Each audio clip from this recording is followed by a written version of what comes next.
السلام علیکم۔ متین اللہ خاضر۔ سب سے پہلے آپ کو 2021 کی عید مبارک۔ اللہ تعالیٰ نے خیر کری، آگے اللہ خیر کرے اور سب کو اللہ عید کی خوشیاں نصیب کرے۔ آج میں عید کی مناسبت سے چٹکلے دو لیکن سچے واقعات آپ کو سنانا چاہتا ہوں، لیکن ان دونوں واقعات کا جو اصل نچوڑ ہے وہ آخری جملوں میں ہے، تو ذرا آخری جملے غور سے سنیے گا، تب آپ کو سمجھنے میں مزہ آئے گا۔ پاکستان بننے سے کچھ پہلے دہلی میں سے لوگ کاروباری سلسلے میں اور شہروں میں جاتے تھے۔ ایک صاحب تھے جن کا کاروبار اجمیر میں تھا۔ وہ اکثر دہلی سے اجمیر جاتے تھے، تقریباً 300 کچھ کلومیٹر کا فاصلہ ہے، 4-5 گھنٹے لگتے تھے، 6 گھنٹے لگتے تھے اس زمانے میں، لیکن وہ اپنی سہولت سے وہ اس طرح چلتے تھے کہ صبح سویرے پہنچتے تھے اجمیر، کاروباری کام نمٹایا، شام کی گاڑی سے واپس آ گئے۔ ان کے ایک دوست اور بھی تھے، انہوں نے ایک دفعہ ان سے فرمائش کی، یار اب تم کے اجمیر جاؤ تو مجھے لے چلنا، میں نے خواجہ کے مزار پہ فاتحہ پڑھنی ہے۔ تو وہ دوست جو کاروباری تھے انہوں نے کہا، بھائی تو پڑھا لکھا آدمی ہے اور تو ابھی تک ان چیزیں پڑھا، یہ مرے ہوئے لوگوں سے تو کیا لینے جاتا ہے؟ اچھا تھوڑا میں واضح کر دوں، میں جو سنا رہا ہوں میرا کسی مسلک سے میرا ایسا تعلق نہیں ہے، لیکن جو واقعہ وہ سنا رہا ہوں، میں نیوٹرل ہوں، ایسا نہ آپ کے ذہن میں کچھ آ جائے۔ انہوں نے دوست کو ڈانٹا، یار کہ تو بیوقوف آدمی، پڑھا لکھا آدمی، تو کیا ان سے بھروسے مانگتا ہے؟ انہوں نے کہا، بھائی ہمارا تو عقیدہ ہے، ہمارے بڑے بھی جاتے سلام کرتے ہیں، میں بھی جاؤں گا۔ انہوں نے کہا چل میرے ساتھ چل۔ پہنچے صبح سویرے، وہ خواجہ اجمیری کے مزار کے باہر پہنچے، وہاں انہوں نے دوست سے رخصتی لی۔ انہوں نے کہا کہ میں یہاں جا رہا ہوں، اب میں 12 بجے آؤں گا، وصولی کر کے سامنے ہوٹل میں تم آ جانا، 12 بجے میں کھانا کھا لیں گے، پھر تم شام تک یہاں جو کرنا ہے مانگنا ہے مانگ لو، واپسی میں تمہیں لے لوں گا میں۔ تو جس وقت وہ یہ دوست کو یہ پروگرام دے رہے تھے، اسی وقت وہیں گرمی کے دن تھے، دیکھا فقیر پسینے بہ رہا ہے دھوپ میں، نابینا کھڑا ہوا، ایک ہی آواز لگا رہا، خواجہ مجھے 10 چاہیے، کم نہیں لوں گا، مجھے 10 چاہیے، اس سے کم نہیں لوں گا، روپے پیسے نہیں۔ تو وہ جو صاحب جو انکاری تھے مزاروں سے، انہوں نے کہا، دیکھو ایک پاگل یہ کھڑا ہوا ہے، یہ دھوپ میں مر رہا ہے، پھٹ رہا ہے، اس کو کون سمجھائے؟ انہوں نے دوسرے صاحب بولے، بھائی ان کا اپنا مسئلہ ہے، ہمیں اس سے کیا تعلق؟ بہرحال وہ اپنا مزار پہ چلے گئے، وہ جو فاتحہ پڑھنے آئے تھے وہ اپنے کاروباری سلسلے میں چلے گئے۔ 12 بجے کے قریب ٹائم ہوا تو وہ آئے، تو وہ ہوٹل میں وہاں وہ بیٹھے ہوئے تھے انتظار میں، جو سلام پڑھنے آئے تھے۔ کھانا وغیرہ ساتھ کھایا، تھوڑی دیر گپ شپ کری، واپس جب آئے تو دیکھا فقیر وہاں پھر وہی کھڑا ہوا۔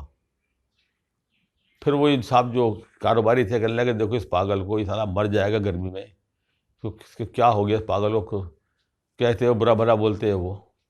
شام ہو گئی جناب، وہ کاروباری دوست کو لینے کے لیے جب آئے تو وہ فقیر کے پاس ہی کھڑے ہوئے تھے، اور اس وقت بھی گرمی بہت تیزی تھی، ان کو بڑا دل پہ چوٹ لگی، سوچتے رہے وہ، کہنے لگے، یار اس کو کون سمجھائے، اس کو یہ مر جائے گا، چل چھوڑ، تو یہاں سے، اس کی حالت خراب دیکھ کے بولا تو چل، انہوں نے اپنی جیسے 10 روپئے نکالے، بابا تو جا یہاں سے جا۔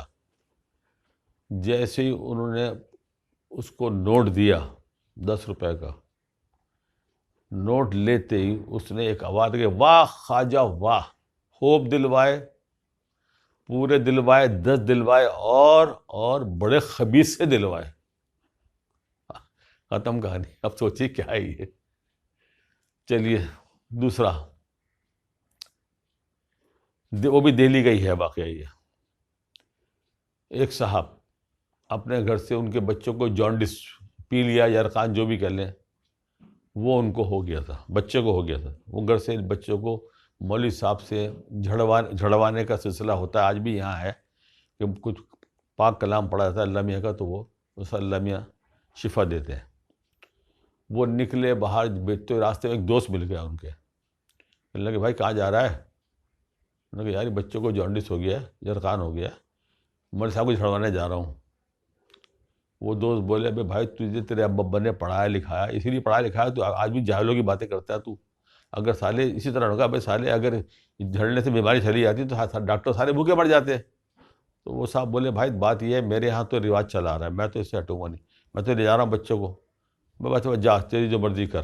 وہ پہنچے مولوی صاحب کا دم کر آیا، پھر بولے مولوی صاحب آ رہا تھا ذکر کیا دوست کا میرے اس مذاق اڑا رہے تھے، تو انہوں نے کہا کبھی موقع ملے تو اس دوست کو میرے پاس لے آنا، میں ان کی تسلی کر دوں گا، لیکن جب لاؤ تو اشارہ کر دینا، اشارہ کر دینا۔ اور اسی دوران میں آپ کا ایک مرید خاص تھا، اس سے کہا تم بات سن رہے ہو؟ اس نے کہا ہاں جی میں سن رہا ہوں۔ کہ کیا خیر بات آئی گئی، کچھ 15-20 دن کے بعد دونوں دوست ساتھ تھے تو ان کو یاد آیا، انہوں نے کہا یار ایک مجھے ضروری کام ہے، مولوی صاحب سے 1 منٹ کا کام ہے، چلتے ہیں، 1 منٹ کا کام ہے، انہوں نے کہا چلو۔ وہ اندر پہنچے، سلام دعا ہوئی تو مولوی صاحب اس وقت 3-4 بیٹھے تھے، سائل ان کو دم درود کر رہے تھے، تو انہوں نے ان سے کہا ہاتھ سے اشارے سے کہا بیٹھو بات کرتا ہوں۔ اسی دوران میں مولوی صاحب کو اشارہ کر چکے تھے، وہ دوست لائے تھے، اور مولوی صاحب نے اشارہ کیا اپنے مرید خاص کو، وہ اٹھ کے آیا ان صاحب کے پاس جو انکاری تھے، اس نے کچھ کان میں کچھ کہا، دیکھتے ہی دیکھتے ایک دم ان کا رنگ سراخ، غصے سے باہر، بس چل رہا تھا کہ اس کا گلا دبا دیں، کوئی زور سے چیخے تو مولوی صاحب نے کہا اے کیا خیر ہے؟ بولے مولوی صاحب میں نہیں چھوڑوں گا اس کو مولوی صاحب نے کہا ٹھہرو ٹھہرو ٹھہرو، دم لو 2 منٹ، دم لو ذرا، میں ذرا فارغ ہو جاؤں بات کرتا ہوں۔ انہوں نے سب کو فارغ کیا، انہوں نے کہا ہاں میاں خیریت کیا ہوا، آپ کیا آپ کو غصہ، کیا بات ہو گئی؟ وہ صاحب بولے مولوی صاحب میں نہیں چھوڑوں گا آپ کے اس کو مرید کو، اس کو جان سے مار دوں گا، یہ مجھے پتہ ہے کیا کہہ رہا تھا میرے کان میں کہ تو کلو کسائی کا بیٹا ہے جو مردار گوشت بیچتا تھا، میں اس کو جان سے مار دوں گا، میرے خاندان میں کبھی کسی گوشت کا کام نہیں کیا۔ مولوی صاحب کہنے لگے بیٹا ٹھہرو ٹھہرو، پانی پیو، دم لو، پانی پلاؤ ان کو۔ کہنے لگے بھائی بات سنو، اس نے آپ کو ہاتھ لگایا؟ بولا نہیں، صرف آپ کے کان میں کچھ، یہ بھی گناہ گار آدمی ہے، دنیائی بات کان میں کہی، آپ کا کیا حال ہو گیا وہ سنتے ہی؟ اگر میں بھی اللہ گناہ گار بندہ ہوں، لیکن پاک کلام پڑھ کے اگر میں دعا کرتا ہوں تو اس کا اثر ہوگا نہیں ہوگا؟ آپ بتاؤ، جب گناہ گار آدمی کی بات پہ اتنا اثر ہوگا کہ آپ اس کو قتل کرنے کے در پہ ہو گئے، تو میں تو بھائی گناہ گار آدمی، اللہ کلام پڑھ کر دم کرتا ہوں، دعا کراتا ہوں، اللہ دعا کرے صحت دے، تو اس میں اثر ہوگا نہیں ہوگا؟ وہ صاحب اٹھے، پیروں میں بیٹھ گئے، کہنے لگے میں ایمان لایا آپ کے آپ کی اس بات کے اوپر، میں واقعی غلطی پہ تھا، واقعی اللہ کے کلام میں بڑی بات ہے۔ دیکھیے ایسے بھی ہوتا ہے۔ اب آپ اتنی خوشیاں منائیں، پھر انشاءاللہ اگلی دفعہ اگلی نئی چیز سے بات ہوگی۔ اللہ حافظ۔